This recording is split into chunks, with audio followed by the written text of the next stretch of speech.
1989年的北京天安门广场，中国政府运用军队向手无寸铁的学生和市民开枪，曾令亿万人充满希望的政治改革戛然而止。这个震惊世界的事件，如今在中国依然是不可以公开讨论的话题。这是民主女神像，它象征着当年学生们对民主和自由的愿望。一场学生运动为什么以武力镇压结局？当年到底发生了什么？这一切还要从胡耀邦的逝世说起。1989年4月15日，胡耀邦逝世。胡耀邦是谁？他是前中共中央总书记，是中国文革后改革开放的倡导者和领导者。北京的大学生和民众自发走上街头，悼念这位中共开明的领导人。他们希望借此推动中国的改革与进步。悼念活动逐步演变成示威游行，学生们要求打倒官倒、清除腐败、新闻自由。象征着中国最高政治权力的天安门广场，变成了中国年轻人的请愿场所。Going to march, Tiananmen Square. Why? I think this is my duty. 80年代的中国刚刚摆脱文革阴影，改革开放带来了经济的发展，也带来了宽容的文化。那是一个精神上自由繁荣的时代。在相对宽松的政治环境下，政治体制的改革也提上日程。他应该下台了，他应该让位。I think before the economic reform, we should have the political reform. 他们表达了一个共同的心愿，继承耀邦同志遗志，高举民主与科学的旗帜。世界上其他的共产主义国家都在经历着什么？当时的苏共总书记戈尔巴乔夫大力推动经济改革和市场开放，允许民众参与讨论国家事务。在波兰，团结工会也已经取得了合法地位。其他社会主义国家抗议和游行风起云涌。这样的国际环境令正在抗议的中国学生鼓舞，也让中共高层中保守势力感到不安。Now China lack of democracy, lack of freedom, especially freedom of press. Do you think you get an accurate picture of the world from the news, or do you think you get propaganda? Yeah, some part propaganda. 4月22日，胡耀邦葬礼在人民大会堂举行。东门外，3名学生代表长时间跪在台阶上，请愿要求与国务院总理李鹏对话，要求改写胡耀邦悼词。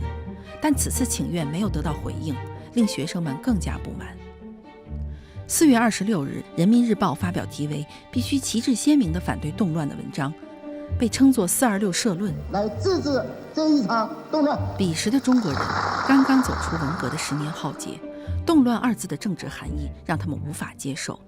谴责426社论的大字报贴满中国的大学校园，原本已经打算离开天安门广场的人再次被激怒。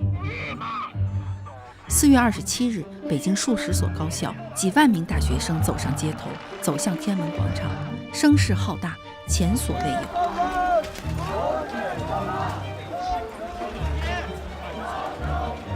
学生团体组成北京高校学生自治联合会，要求政府出来对话，并收回426社论。然而，政府方面不愿意改变对动乱的定调，局面进入僵持。426社论也因此被认为是局面走向武力镇压的关键转折点。We do not want to challenge with our government. We just want to ask our government to talk with the delegation. I think what they really wanted was a channel to participate in making decisions in government or to participate in politics. Many of the people on the square were Communist Party members. They were not there to overthrow the government. 5月4日，5四运动70周年，更多的市民、工人，甚至来自国家机关的干部和媒体新闻工作者也投身其中。当时的中共总书记赵紫阳发表5四讲话，他肯定了学生的爱国热情，同时恳请他们在民主与法治轨道上，通过协商对话解决问题。赵紫阳一度被认为是中共的开明派。赵紫阳的讲话令不少学生感到安慰，他们决定离开广场，回到学校。但此时，在天安门广场上的学生中也出现了不同的声音。王丹、柴玲和乌尔开西等学生领袖希望同学们继续抗议。5月13日，数百名广场学生决定开始绝食。我是北京大学学生代表，叫王丹。今天我们在天安门广场进行绝食斗争，绝食要求如下：要求政府迅速与北京高校对话代表团对话，迅速为这次学生运动证明，肯定这是一场爱国民主的学生运动。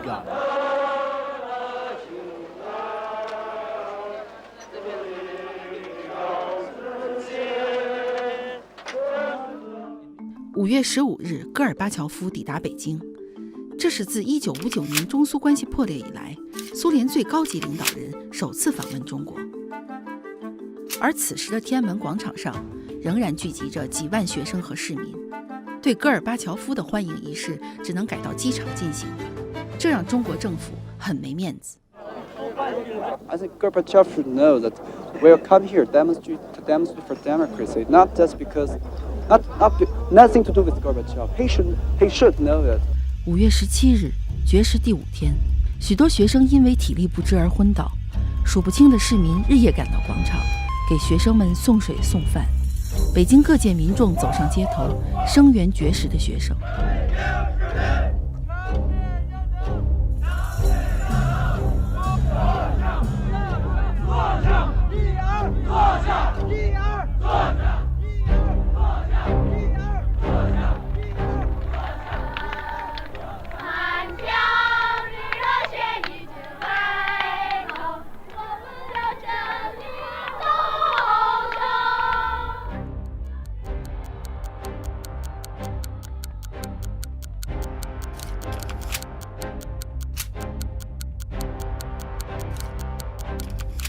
5月中旬，学生抗议已经持续1个月，抗议示威进入了相持阶段。5月18日，李鹏终于同意在人民大会堂与学生会面。从医院直接来的学生领袖乌尔开西在谈话中一度打断李鹏，让气氛更加紧张。我已经说得很清楚了，刚才他们离开。 The students have certain requirements which must be met, otherwise they won't leave the square. 谈话没有实质结果，双方不欢而散。我们已经到了绝食，我们要求政府来跟我们见面。李鹏出来跟我们见面的时候，这个还傲慢无比，而且然后这并不是关键一点。我们绝食的目的是要对话呀，但是这不是对话呀，是训话呀。所以在这种情况之下，要注意，我当时虽然是打断了他，然后回答了他的话，但我是够客气的。你们还年轻啊，同学们啊，还年轻，来日方长，你们应该健康的活着。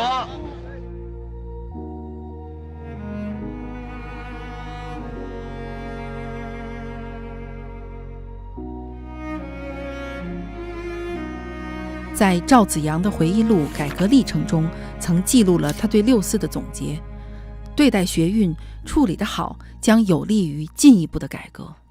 然而，赵子阳未能劝说学生撤离广场。5月20日，北京政府宣布戒严，但在广场和北京街头的示威游行并没有结束。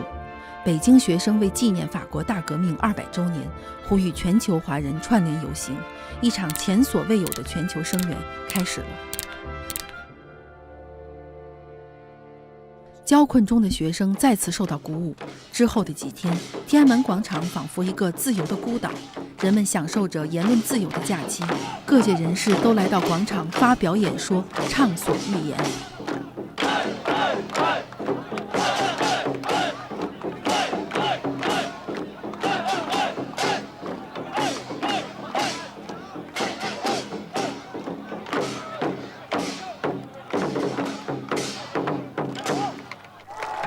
5月30日凌晨，一座象征自由的民主女神像树立在天安门广场，与几十米外天安门城楼上的毛泽东像隔街相望。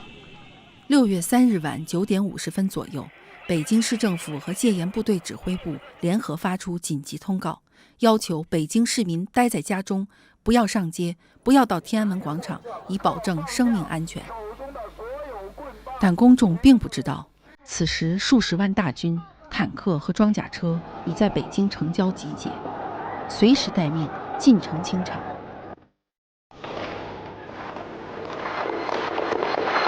20多万戒严部队从不同方向向天安门广场推进，解放军官兵对沿途抗议的学生和市民开枪，北京城彻夜枪声不断。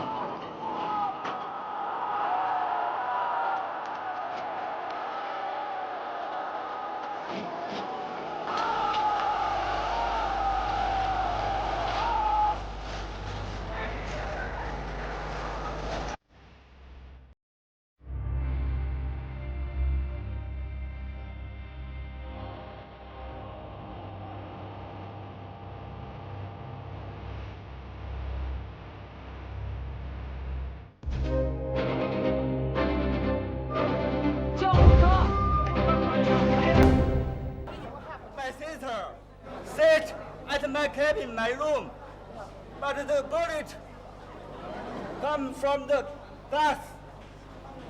Flag, take bullet. What kind of government? 6月4日凌晨，解放军进驻天安门广场，清场开始，民主女神像被推倒，6·4学运失败。在这次武力镇压中的确切伤亡数字一直是个谜。据民间不完全统计，有数百到数千人在6·3深夜至6·4凌晨的镇压中死去。1989年11月，象征着东西方冷战的柏林墙倒塌。几十年过去了，人们对6·4真相的挖掘，对镇压的追责却从未停止。有人认为，在6·4中对人民开枪，让中共政权的合法性彻底丧失，中国共产党错失主动实现政治现代化的良机。在媒体的镜头前，全世界目睹了中国政府对人民的血腥镇压。89之后，政治改革全面停滞，政治参与和实现民主更无从谈起。也有人认为，采取镇压行动为中国社会带来了稳定，是经济发展维持政权所必须付出的代价。无论如何，有一点是肯定的，对6·4如何评价，是当代中国社会永远绕不过去的坎儿。中国实现民主的路艰难而漫长。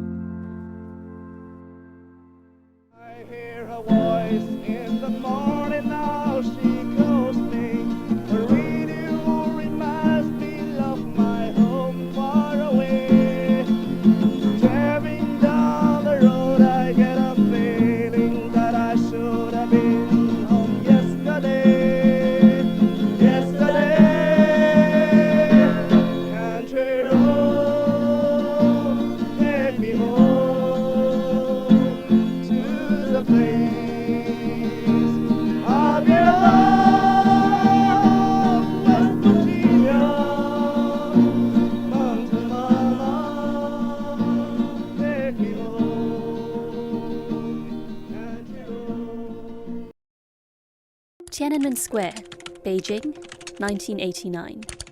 The Chinese government sends tanks into the square, shooting at unarmed civilians and students. An abrupt end to political reforms that once brought people so much hope. And today, the protest movement remains a taboo in China. This statue was called the goddess of democracy. She represented what the Tiananmen students were dreaming of, democracy and liberty. But the movement for democracy was met with a bloody crackdown. Why? What happened? Let's start from the death of Hu Yaobang.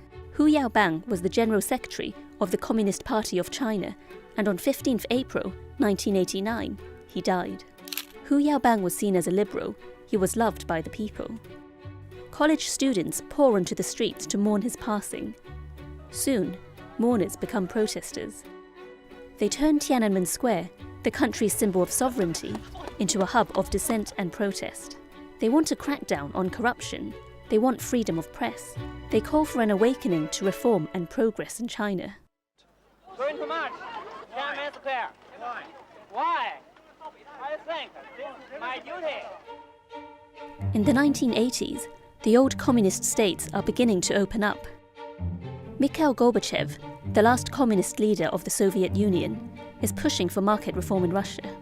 China is walking out of the devastating shadow of the Cultural Revolution. Deng Xiaoping, the real leader of the Communist Party behind the scenes, had launched the open door policy, which introduced market economy to China. It brought prosperity as well as moral liberty. In this relatively free atmosphere, people begin to talk about political reform. Now, China lack of democracy, lack of freedom, especially freedom of press. Do you think you get an accurate picture of the world from the news, or do you think you get propaganda? Yeah, some part propaganda. This agitates the conservatives within the core of the Communist Party. 22nd April, Hu Yaobang's funeral is held. Tens of thousands of students gather outside. 3 of them kneel at the entrance, begging to have a dialogue with the premier, Li Peng. Their plea falls on deaf ears.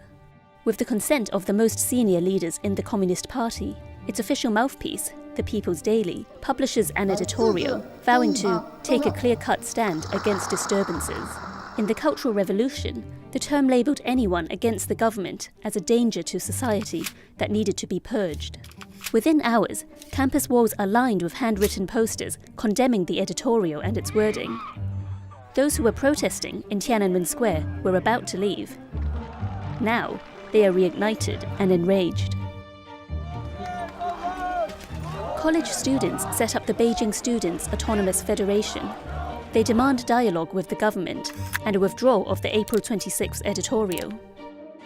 The government does not give in. A standoff begins. The April 26 editorial becomes the defining moment of the protest movement. Eventually, it will lead to a military crackdown and determine the fate of thousands of young people in China. We do not want to challenge with our government.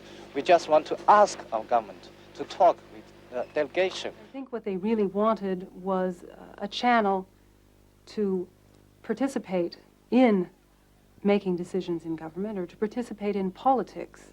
Many of the people on the square were Communist Party members. They were not there to overthrow the government. 4th May.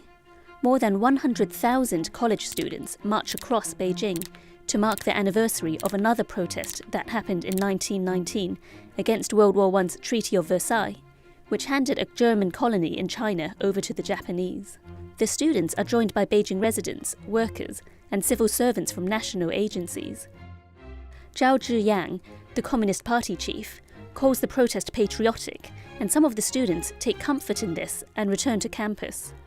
The moment of quiet will be short-lived. Students like Wang Dan, Chai Ling, and Wu Kaixi strive to keep the protest going. 13th May.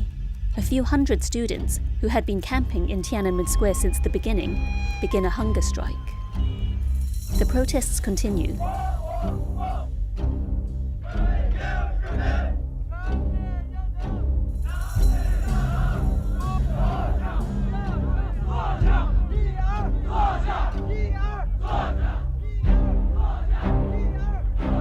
Five days into the hunger strike, some students begin to faint.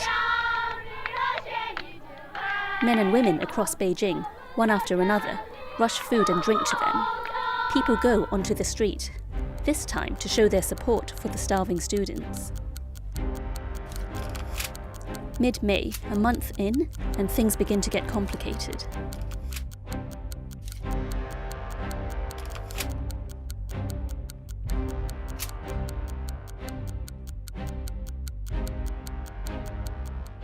"18th May, Premier Li Peng finally agrees to meet the students at the Great Hall of the People. Student leader and hunger striker Wu Kaixi comes in a hospital gown. He interrupts the Premier's speech.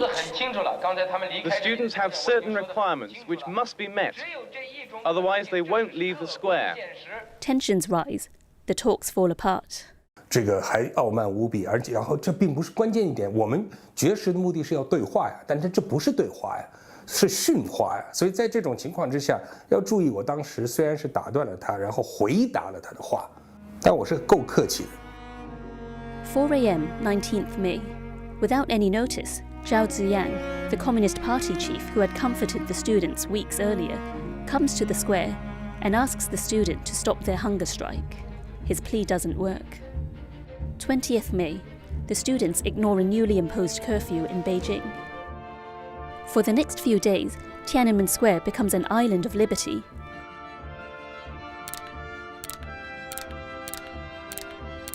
Freedom of speech rules. It will not last.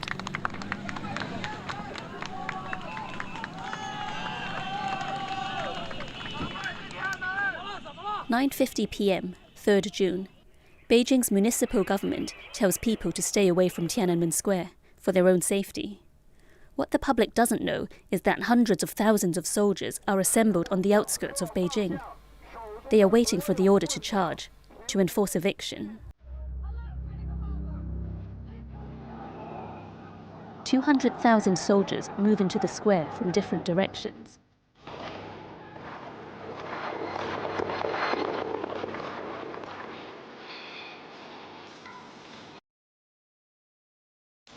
They shoot at students and residents along their way. Noise of gunfire is heard throughout the night.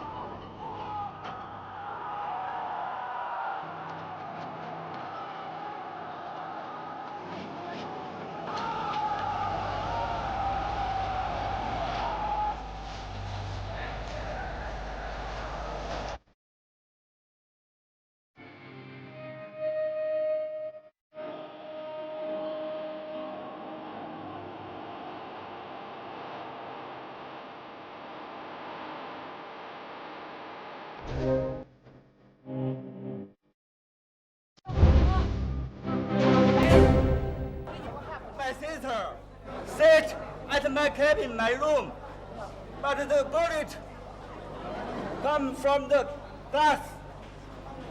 Flag, take bullet. What kind of government? Early morning, 4th June. Soldiers move into Tiananmen Square. They drag down the statue of the goddess of democracy, which had come to represent the protest movement. They seal the fate of its failure.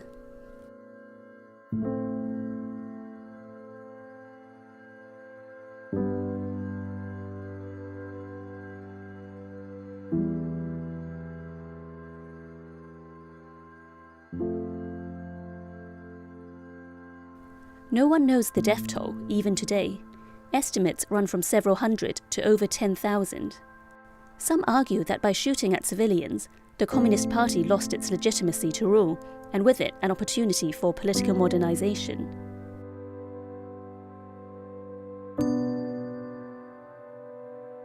Others believe the crackdown brought stability to China, a price it had to pay to secure economic progress and to maintain the status quo.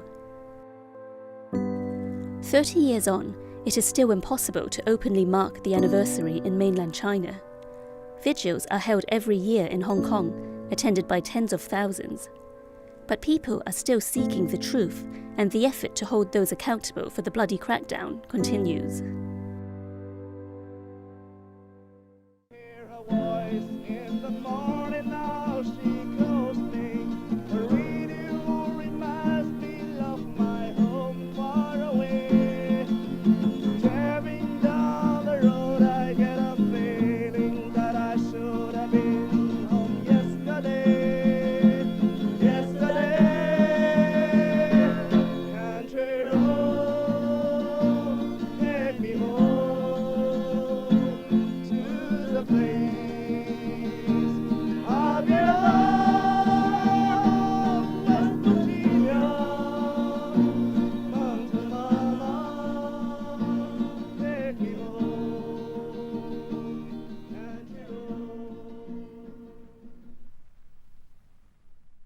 Soldiers were spotted 2 hours after midnight, walking down all the main roads to Tiananmen Square.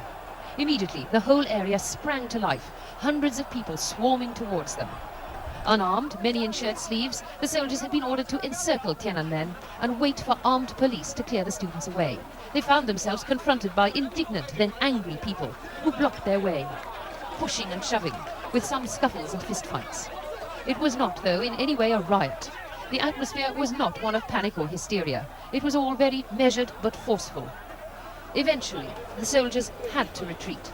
A shambling affair, with no one apparently giving orders, and many of the youngsters unclear about what they should do. In retreating, they were applauded. "You've been cheated by the government," they were informed. At dawn, students seemed in control of the area, manning checkpoints, and with more buses blocking the roads, driven there by workers. There was also more army equipment, abandoned by the soldiers in their retreat. Many of them were still near the square, squatted around, dejected, having lost face. By rush hour, Peking's main street was in chaos. Buses blocked the roads to Tiananmen Square, their tires let down. Thousands of cyclists wriggled and plodded their way to work, and more gathered in impromptu meetings all over the city centre.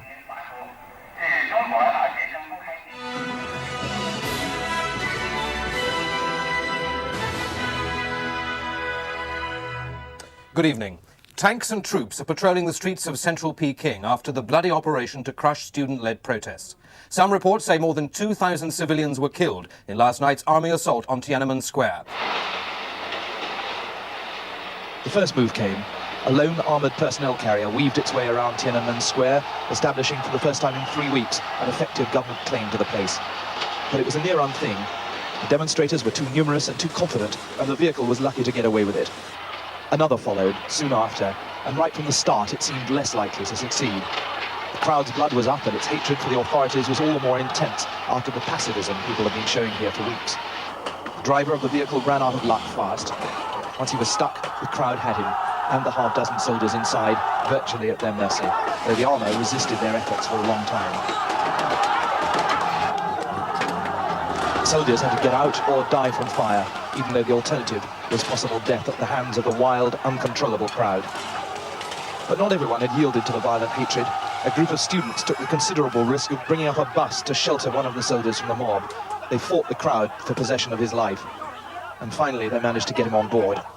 But it wasn't enough. The lust for blood was such that people poured onto the bus to get at him, though it seems he survived. Diehards among the students had chosen to take up their position around the monument in the middle of the square. All we could hear and see of their fate was the tracer bullets and the sound of heavy guns used against them. The army, ignoring the burning buses which served as barricades, was implacable. They moved in on the square from several directions, including the Forbidden City itself. Soon the soldiers had cleared the main east-west avenue that runs through Tiananmen Square, cleared it by the deliberate use of random firepower. The statue to democracy, erected in the last week of the students' occupation of the square as a symbol of their aspirations, has been entirely destroyed. The bicycle rickshaws scooped up the injured. Others were shunted onto bikes and pedaled to hospital. Many were carried away by frantic local residents. Ambulances screamed up to the troop line and were turned away. They couldn't get to the square. 2 ambulance drivers were shot and injured. Earlier, we'd been driving at the back of the Forbidden City, the old part of Peking, near the square. We picked up a woman with a bullet in the head and took her to the nearby children's hospital, into a scene of near mayhem. Casualties were arriving every few seconds, on bikes, rickshaws, park benches, carried in, all with gunshot wounds. The operating theatre was overflowing, many of the staff in tears. In 20 minutes, 40 seriously injured were brought for emergency surgery. 2 were already dead.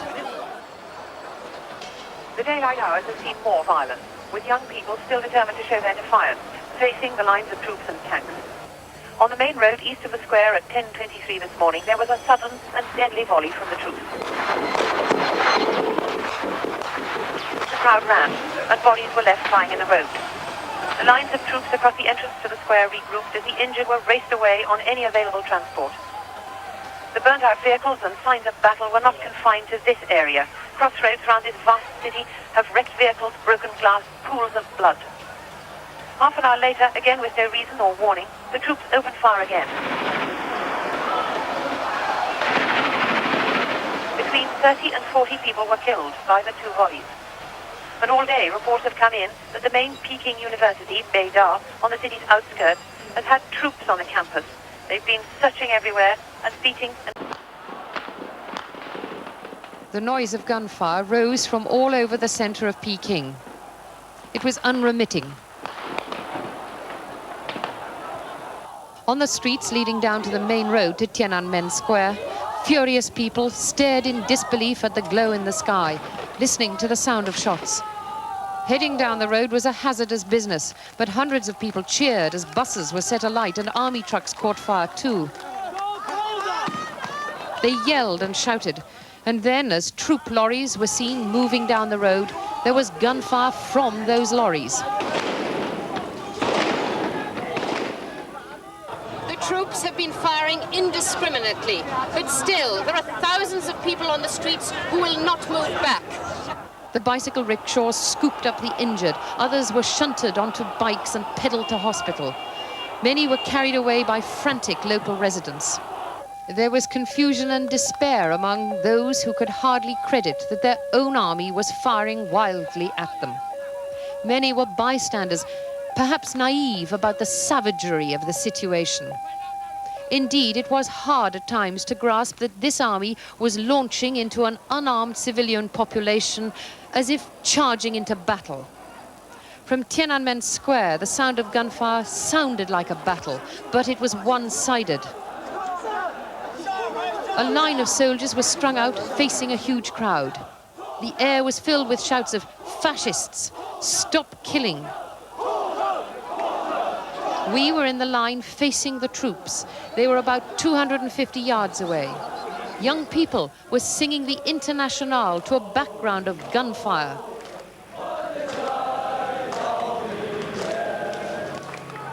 After hours of shooting and facing a line of troops, the crowd is still here. They're shouting, "Stop the killing and down with the government." A huge volley of shots just as I left the front line caused panic. The young man in front of me fell dead. I fell over him. 2 others were killed yards away. 2 more people lay wounded on the ground near me. Ambulances screamed up to the troop line and were turned away. They couldn't get to the square.